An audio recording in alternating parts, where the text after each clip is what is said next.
Member for Marco City. Thank you, Mr. Speaker. Mr. Speaker, the prophet Micah posed an existential question in chapter 6 of his book and answered it, and I suggest to the House that it is a question that we all must consider and answer in the most profoundest of terms. And it is this. He said, "What does the Lord require of you? What does the Lord require of you?" And he answers it in this way. He says, "To do justly, to love mercy, and to walk humbly with your God." To do justly, to love mercy, and to walk humbly with your God.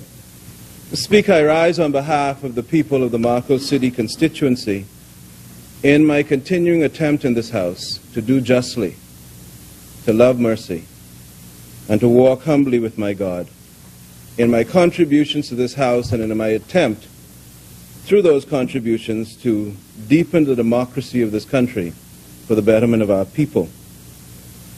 Speaker, I am of the view that it is the highest duty of a member of this House to protect the Constitution, to protect the fidelity of the Constitution, to protect our people as best we can through the Constitution, and thereby to deepen our democracy and to discharge our sacred obligation to the stability of this country. In that regard, Mr. Speaker, I have previously stated in this House a standard that I have set for myself. I'm not suggesting it's a standard for anyone else, but I've suggested and mentioned in this House previously this standard. And it is a standard I think serves to avoid, in my mind, corruption. And I know many of us understand corruption in the sense of politicians taking money. That would obviously be corruption, but I take it much further than that. And to me, the definition that I apply to myself is that whenever one does or fails to do something for personal gain or for the fear of personal loss, it is corruption. Whenever someone stands in this House and does something for personal gain or for fear of personal loss, it is corruption. And I say that in this context, Mr. Speaker, that there are obviously weighty issues before this House in these 4 bills. And these bills have been proposed by my party, and I would love nothing more than to support all of these bills. But in fidelity to my conscience and in discharge of what I perceive to be my duty to my country, I cannot. And so I will lay out my views on these bills as carefully as I can, bearing in mind how I started, recognizing my duty to do justly, to love mercy, and to walk humbly, and my personal injunction not to foster corruption through fear of what that may mean. And so, Mr. Speaker, we have before us 4 bills. Actually, there are 5 bills, because we must not forget that the Status of Children bill is also before us. But we have the 4 constitutional bills and the Status of Children bill. And I start in this way, because I think it is important to lay before the people the gravity of what we're doing here. And so I start by suggesting or remembering, Mr. Speaker, and commenting upon what is the Constitution. How is that different from other laws? What are these fundamental rights and freedoms that we are trying to change in respect, certainly, of one of the bills before the House? And I think it's important for the people to bear this in mind. This Constitution is the supreme law of our country. We like to say that Parliament is supreme and so on, but truly the Constitution is supreme. The Constitution binds Parliament. And in its supremacy, the Constitution provides a formula where not even Parliament in this country can do certain things, because it provides that what we do in certain instances can only be brought to fruition by the consent of the people through a referendum. And so in that sense, not only is Parliament not supreme, not only is the Constitution not itself ultimately supreme, But in the framing that we have, the people are ultimately supreme, because their consent is needed to changes in our Constitution, in the fundamental rights provisions of our Constitution.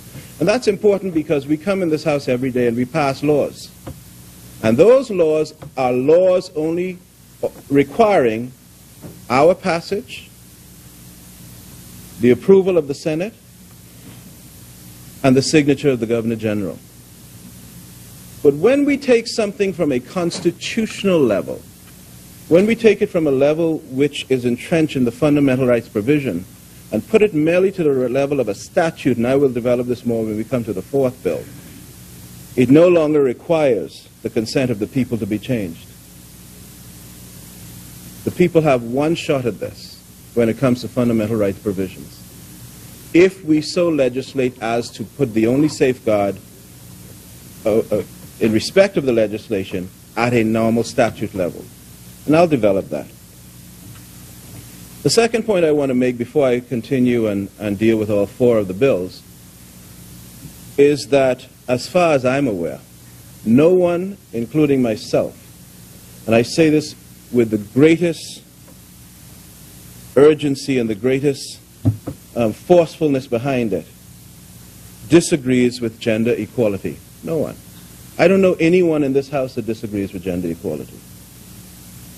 We should have equality between the male and female sexes. It should not even be something up for debate.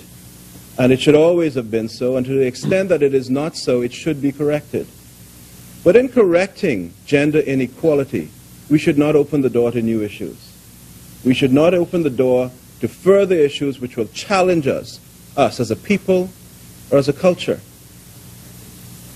And so I deal, Mr. Speaker, with it from that perspective and with this synopsis of my comment, that while we engage in the noble cause of bringing gender equality to our country, we should not do so in a manner of social engineering and under the guise of gender equality. We should simply do what we say we're here to do, and that alone, and nothing more. And again, that will come out more in Bill number 4. So back to the first bill, Mr. Speaker, and that is a simple bill to allow children born overseas to Bahamian mothers to automatically become Bahamian citizens. As that bill was originally tabled before the House, I was in total agreement with the bill. All that happened after was that a provision was put to amend that bill, which will not make that bill retroactive. And by retroactive, what we mean is that the bill will not operate as if it had always been in the Constitution. It will only operate as from the date that we pass it and it's approved by the referendum. I think that's unfortunate, because we do need to legislate to allow children born to Bahamian mothers outside of the country to be Bahamians. We absolutely need to legislate that. But if we pass the bill in its present form, we will leave 41 years of children still without citizenship. We will be discriminating against 41 years of children in our effort to remove a discrimination against children. That is indefensible. That is indefensible, but sometimes you have hard decisions to make in this House. And on that bill, I would have to say yes to that bill, although I know that provision is unfortunate. I'm told that we will address that through policy issues. I understand that position, that the executive will look at each thing on a case-by-case basis. For my part, I think that citizenship is so sacrosanct. It is the highest honor that we bestow upon anyone in our country to call them a Bahamian. The highest honor. And that should not be a matter of discretion or policy. That should be a matter of entitlement. And we should not leave 41 years of children behind. That is my point. But insofar as I have to choose between that position and not enfranchising children going forward, I have to choose the lesser of the two. And I will vote to support that bill. But I say openly, we should amend that bill. That bill should be retroactive. Discretion should not come into the question of citizenship. If people are entitled to citizenship, they should have it. And if we made a mistake in our Constitution, which we did, in not granting citizenship to the children of Bahamian women where they are born outside the country, and we are now in the act of repairing it. Repair it all. Do not leave 41 years of our children behind. And so my position on that bill is very simple. If I'm forced to vote on it, I will support it. But I have voiced my concern and my great regret, if it is not amended to be retroactive, that we will leave 41 years of children behind to the discretion of the executive. Any executive. And I cast no aspersion on the executive. My point is I raise the level of citizenship and recognize it as being raised to the highest pinnacle of honor in this country, and I cannot see that being a matter of discretion. So that's my comment in respect of Bill 1. Bill number 2, Mr. Speaker, would allow foreign spouses of Bahamian women to automatically become Bahamian citizens. And the dilemma under the Constitution today is this, that entitlement exists for men but not for women. Foreign spouses of Bahamian men are entitled to citizenship. But, again, our Constitution was gender biased. To this moment still is so. And the thinking is that to equate or equalize the difference between the gender issues, we must give that same right to females. That, of course, misses another way of equalizing the genders on this point. And it again comes out when you consider that citizenship is the highest of honors in our country. My position, Mr. Speaker, is that no one should have a right to citizenship just by marrying a Bahamian citizen. No one. Their children should be citizens. If you marry a foreigner, that foreigner should have the right to work in this country, the right to be with his or her family, and the certainty that their children will be citizens. And after the appropriate time, that foreigner should have the right to apply for citizenship. But our citizenship is not for sale. And it shouldn't be for sale by marriage, nor should it be for sale by money. And we should not have individuals in this country being able to grant citizenship simply by choosing someone to marry. That makes no sense. And with the greatest respect, it is a false paradigm, a false dilemma to say that the only way to equalize that discrimination under the Constitution is to repeat that discrimination and to compound that error by performing the same error in respect of women that we did in respect of men. No, the obvious response is to remove that error from the Constitution, and those people who already have citizenship, by virtue of having gotten it through their spouses, must keep it. You don't take anything away. But going forward, we should not have, and I mean no disparagement with this, but we know our issues. I've had constituents come to me, and I use this in a broader sense. I've had citizens, fellow citizens come to me and say, go right down to Portuguese Dock and see the Dominican fishermen who have married Bahamian women simply to have citizenship and fall within the parameters of our law and rape our oceans. How can that be so? And citizenship is not something that you could lightly take away. Once granted, it is granted. And how do we guard against this? You have foreign persons come into this country and marry someone. They form a union. And at the end of the day, they have a divorce. They are now citizens who are able to pass on citizenship to other people. Why? Why would we allow that? They are citizens who are able to stand for the election to this House. Why would we allow that? Why would we allow that? If you have an error, you do not repair the error by compounding the error. You repair it by correcting it. And that was always an error.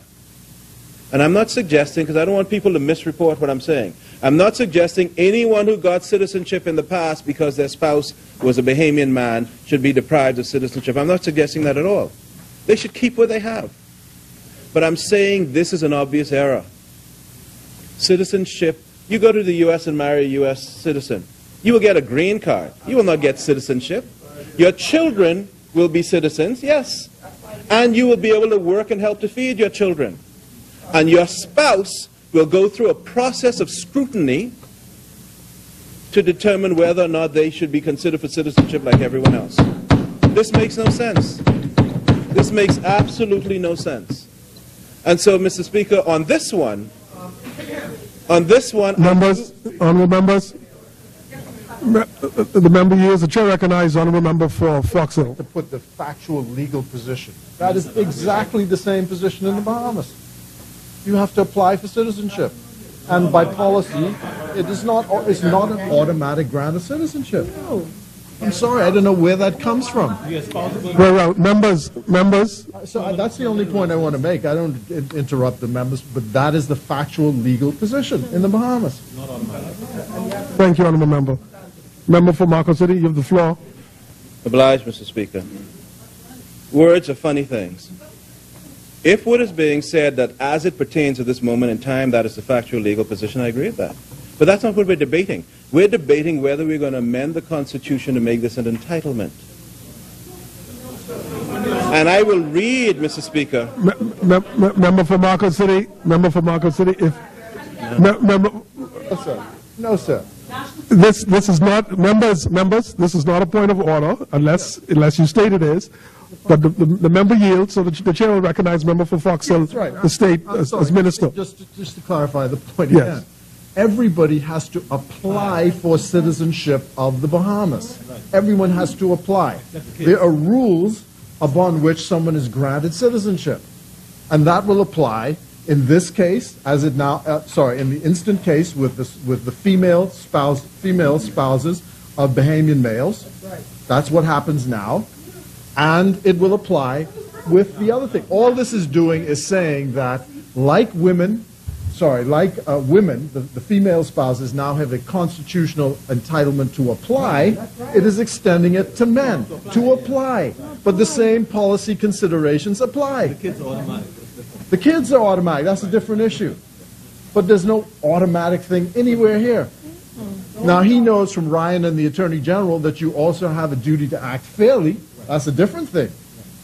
But there's no automatic grant of citizenship to anyone. Thank you, honourable member. The chair recognized honourable member for Marco City. Mr. Speaker, I should say in advance, I have to debate 5 bills in 30 minutes. It's a challenge. And so I trust that the time had stopped during the point of clarification. It did? Yeah, yes. But it keeps running when I have to respond to these things. But let me just say this, Mr. Speaker. I repeat what I've just said, and I stand by what I've just said. The bill to amend the Constitution says very clearly, any man or woman who, after the coming into operation of this paragraph, marries a person, which will include man or woman, who is or becomes a citizen of the Bahamas shall be entitled, upon making application in the prescribed form and upon taking the oath, to be registered as a citizen. Entitled. And this is don't play with words here. They shall be entitled, not entitled to make an application. Anyone in the world is entitled to make an application. This goes far beyond that. They shall be entitled. And then the proviso goes on to say when and only when the relevant ministry will be able to say no to them. 1, in the interest of national security or public policy, or 2, where they are satisfied that it's not essentially a real marriage. Not a marriage which subsists, not a marriage which is entered into for purposes, and so on. And so the way the bill is worded, and is at a constitutional level, it will override every other statute, is that there will be an entitlement. I am shocked that people would say in this House the Constitution doesn't override statute, but the Constitution of the Bahamas overrides every statute. Are other people in the world listening to this? Please. I won't yield on this one, Mr. Speaker. Very well. The Constitution overrides members on the floor. Members. I will not yield on this. The member will not yield. Members, can we have silence? No, point of order. The member stands on a point of order. Members, Foxhill has the floor, and only Foxhill. The point I make, Mr. Speaker, is this, that the Constitution also says that the Parliament may pass laws which prescribe how you get citizenship. And so you then look to the Bahamas Nationality Act, which says how you go about doing that, and what considerations the minister takes into account in granting citizenship. So that's the point, the sense in which I'm saying the Constitution doesn't trump everything. The Constitution itself provides for a mechanism as to how you apply. Very well, thank you, honourable member. Member for Marco City. Once again, I agree with what he said. So long as you say the Constitution provides for how you get citizenship in conformity with the Constitution. Anyway, I'll leave it for the scholars out there to debate that. I will not retire from that point. That is a point of law. We can have different views as lawyers in here. But I read the bill, and I'm saying the point again. It makes no sense to compound this. You should not have an entitlement to citizenship. On this bill, as presently framed, I cannot support that bill. I cannot support a bill which gives citizenship and the entitlement to citizenship simply on the basis of marriage.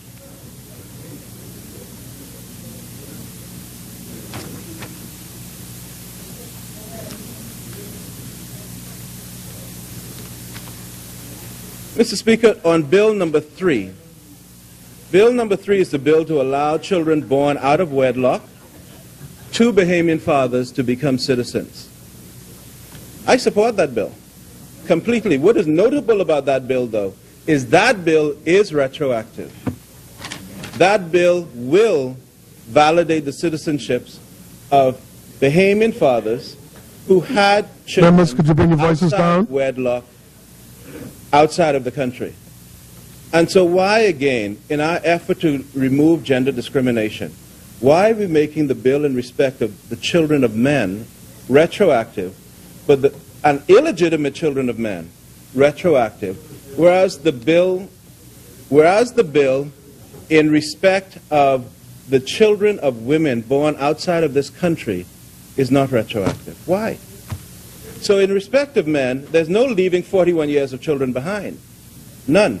But in respect of women, there will be a leaving of 41 years of children behind. So in respect of Bill number 3, I support it. Again, I think the pattern of that bill should be the pattern of Bill number 1. We shouldn't leave any children behind. Mr. Speaker, that leads me to the 4th bill, which I would have thought would have been the more controversial one. And it prohibits discrimination. It proposes to amend the Constitution to add the listed items in respect of which discrimination is prohibited, to include in that list sex. There's been a lot of debate in the public media about the inclusion of the word sex, the proposed inclusion of the word sex. And it has been on 2 parts. Some people have been of the view that to include the word sex is to open the door to inclusion of, to prohibit discrimination on the basis of anything to do with sex. Marriage, same-sex marriage, sexual orientation, sexuality, and so on. And some people are of the view that it does no such thing. And in that sense, it brings into play questions of morality for some people, religion for some people, culture, what kind of society we're prepared to build, which kind of society we're not prepared to build. It brings in this whole question of whether we will have discrimination outlawed in respect of sexual orientation and sexual unions, which are not according to the norm of what we're accustomed to seeing in this country. It's an important debate. In answer to that, some people have said that no, including the word sex would not do any such thing. Including the word sex simply is in respect of gender equality. It doesn't mean anything else. It just means gender equality. And if that were the real position, it would be an easy thing to ensure that. In my opinion, it would be a very easy thing to say, although we're including the word sex, we're not, by doing that, opening the door to same-sex marriage. You can actually write that into the Constitution. Some people would say, how do you write it into the Constitution? You could actually have a proviso in the Constitution. I have a proposed wording here, which is a very simple proviso.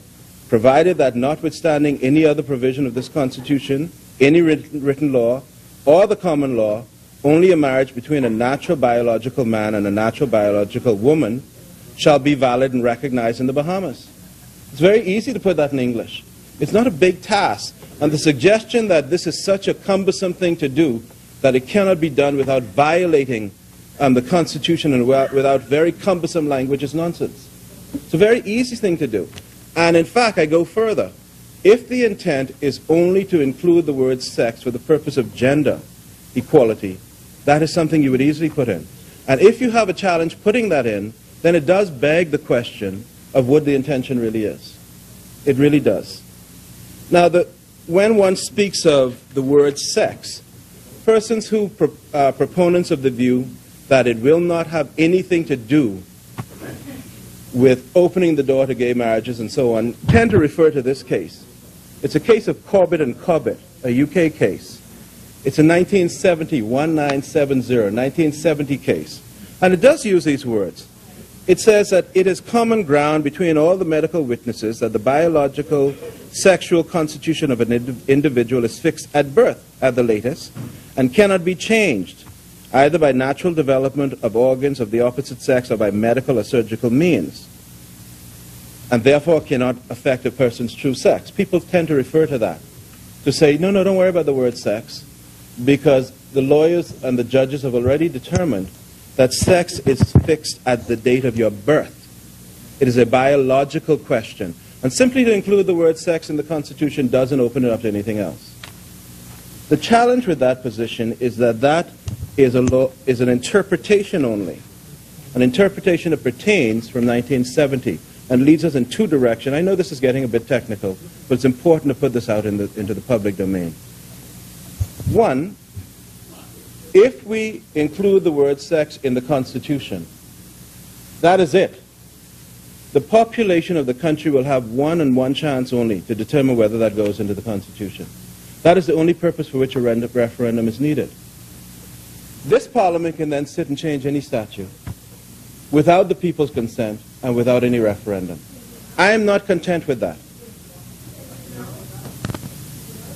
That is exactly what happens now. The only difference is we cannot, at a parliamentary level, change the Constitution and include the word sex as a discrimination provision that overrides all laws. That's why I started the way I did, that we must recognize what we're talking about when we talk about the Constitution. We're talking about law at the highest level that all other laws to conform with.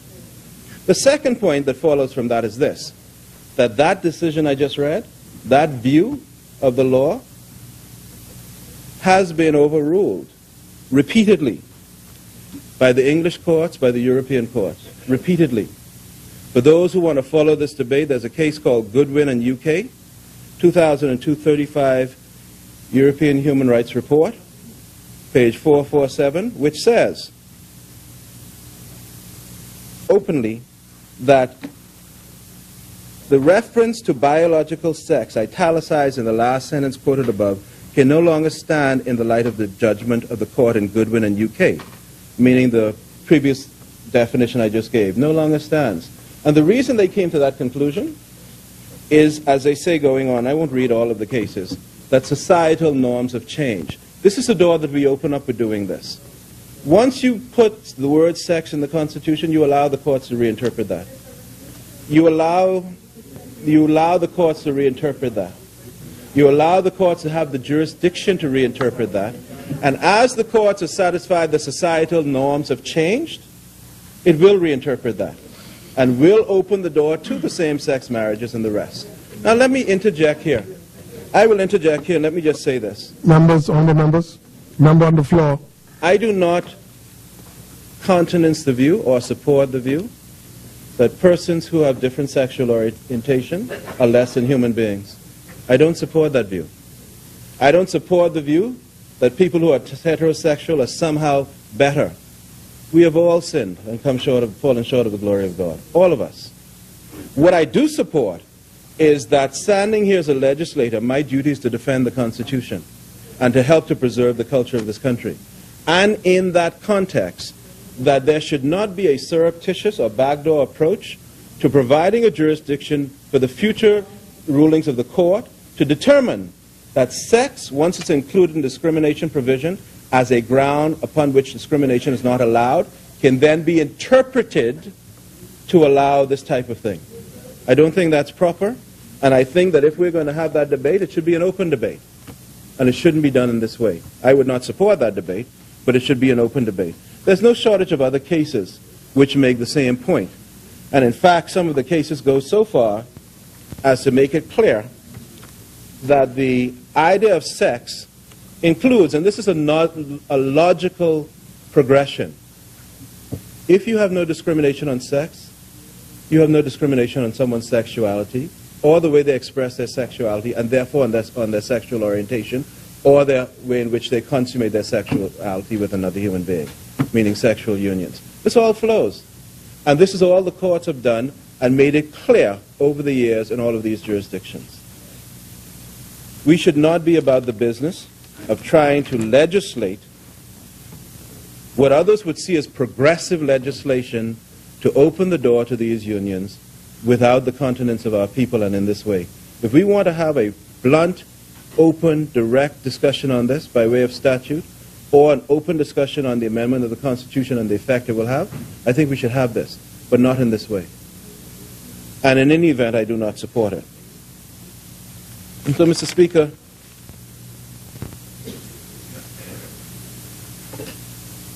my point on Article 26 and the proposed amendment to it is that it will open the door to those things, and I cannot be a part of that. And so, without prolonging this, because I see the bell has rung, I will summarize my views in this way. Article 1, in respect of children, it should be retroactive, but even if it isn't, for the sake of children going forward, I will vote for it. Article 2, in respect of spouses, no one should be able to buy citizenship by money or by marriage, and I will not support that. Bill 3, 2. Bill 3, in respect of illegitimate children born to Bahamian men outside the country, yes, I support it. But the same reasoning to make that retroactive should also apply to Bill 1. And Bill 4, I cannot support. Mr. Speaker, with those words, I have laid before the House my contribution on these bills.